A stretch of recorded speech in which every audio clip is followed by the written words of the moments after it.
Hello guys, once again.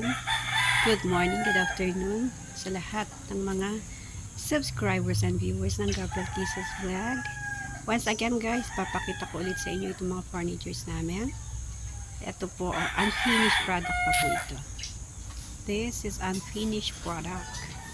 Meaning, wala pa po siyang finish, kaya ganyan po ang kanyang kulay. Ganyan-ganyan po siya.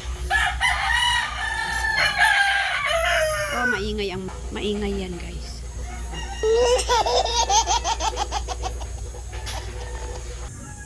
Ito naman po guys, ready for delivery. Wow! Ready for delivery. Yan. Medyo may mga ano lang siya, dahon-dahon kasi nahulugan siya ng dahon dahil nandito po tayo sa mga ilalim ng mga puno ng mangga. Yan. Puno ng sampalok.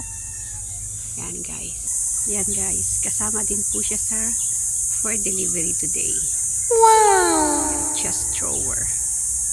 Chest thrower. Kasama din po ito sa for delivery today. For spray na po siya. Final touch. Pang final touch po. Yan. Hindi pa yan nai-sprayhan. Hindi pa siya napaparnis.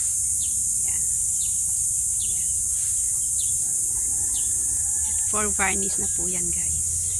Yan. Ganitong set po, bali dalawa ang aming i-deliver. Ganitong design ng set, dalawa ang for delivery. Yan. The flying set. Yan guys. See that? Ganyan po siya. Yes guys, sa lahat po ng mga makapanood dito, yung mga nasa abroad dyan po, yung mga gustong bumili ng mga furnitures, halimbawa kung umuwi kayo dito sa Pinas, anytime po pwede po kayong dumalaw dito sa aming shop. So, or pwede ko yung umorder, i-deliver po namin sa inyong mga bahay. Yes guys. Ganyan po kasolid ang mga yan guys. Kaysa yung bibili kayo doon sa mga laminated, hindi po magtatagal.